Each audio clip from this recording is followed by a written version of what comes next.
সুপ্রিয় দর্শক, আমি আনারুল হক। আমি এমন সময়ে ভিডিও করি যখন সবাই গভীর ঘুমে মগ্ন, অর্থাৎ ভোর 5টার আগে। সবাই ঘুমাচ্ছে,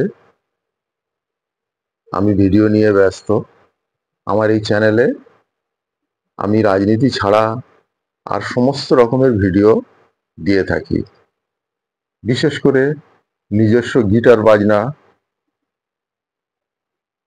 মিউজিক, মাউথ অর্গান,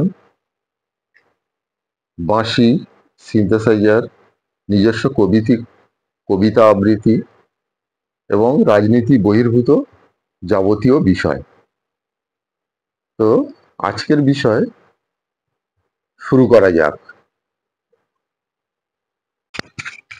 সুপ্রিয় দর্শক, আমি আনারুল হক মগরাহাট থেকে। আমার রূপ গার্ডেনে প্রথমে দেখাচ্ছি যে গাছগুলো মৃত্যুর দিকে ধাবিত হয়েছে। এই প্রচণ্ড গরমে নিয়মিত জল দেওয়ার সত্ত্বেও কিছু গাছ আছে মৃত্যুর দিকে ধাবিত হচ্ছে। Number 1, Miyazaki. এই গাছটি দেখুন, গোড়ায় জল আছে। এবারে আম হয়েছিল, কিন্তু সমস্ত পাতা পুড়ে গেছে, ঝরে গেছে, কিন্তু অবশিষ্ট একটা দিক থেকে ছোট্ট পাতা বের হচ্ছে। Number 2, Ivory. এই গাছটিও মৃত্যুর দিকে ধাবিত হয়েছে। দেখা যাক কে বাঁচে কিনা। জল দেওয়া বন্ধ করছি।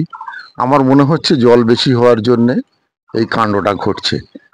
তাই আমি আম গাছ এবং কিছু লেবু গাছ, সব আম গাছ এবং কিছু লেবু গাছ এবং আরও কয়েকটি গাছ যেগুলো জল কম লাগে সেগুলোকে আলাদা করে দিয়েছি। এই আলাদা করে দিয়ে এদের একটু জল নিয়ন্ত্রিত করে বাঁচানোর চেষ্টা করব। একসাথে থাকলে জল বেশি পড়ে যায়, কিছু গাছ জল কম খায়, কিছু গাছ জল বেশি খায়। তো এই গাছগুলো আমার মনে হয়েছে জল কম খাবে, তাই এদেরকে আলাদা করে দিয়েছি। দেখা যাক এদেরকে বাঁচাতে পারি কিনা। আর লেবু গাছগুলো তো বরাবরই জল কম খায়।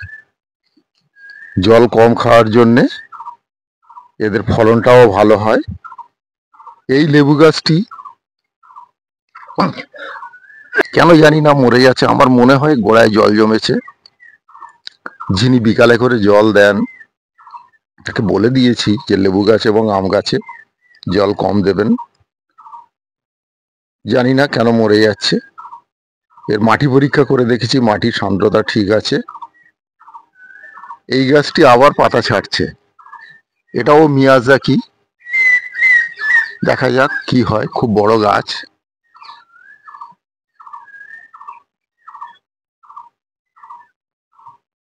এর পাশে আরেকটি রেড আইভেরি। খুবই সুন্দর পাতার রং ছিল, কিন্তু এই গরমে পাতাটা যেন ঝলসে গিয়েছে, এরকম একটা পরিস্থিতি। এই গাছটি দেখছেন, এটা নাশপাতি গাছ। এও মৃত প্রায়। জল দেওয়া বন্ধ করেছি, দেখা যাক বাঁচানো যায় কিনা। জল নিয়ন্ত্রিত জল, কোন গাছ কিভাবে জল খায় সেটা মাথায় রাখতে পারলে অবশ্যই আপনি একজন গার্ডেনার হিসেবে নিজেকে প্রতিষ্ঠিত করতে পারবেন। কারণ জল হচ্ছে সবচেয়ে বড় বিষয়। সার তো অবশ্যই লাগবে, কীটনাশক লাগবে, পেস্টিসাইড লাগবে, ফাঙ্গিসাইড লাগবে, কিছু মাইক্রো অর্গানিজম লাগবে, কিছু ম্যাক্রো লাগবে। তো জৈব সারেরও প্রয়োজনীয়তা আছে। যদিও জৈব সার বেশি প্রয়োগ করলে গোড়ায় ফাঙ্গাস পড়তে পারে। তো যাই হোক, আজকের ছিল এইটুকু চ্যানেলের ভিডিও। খুব ছোট্ট ভিডিও, মাত্র 3 মিনিট 40 সেকেন্ডের কাছাকাছি। ভালো থাকবেন, বেশি বেশি করে জল খাবেন। Thank you.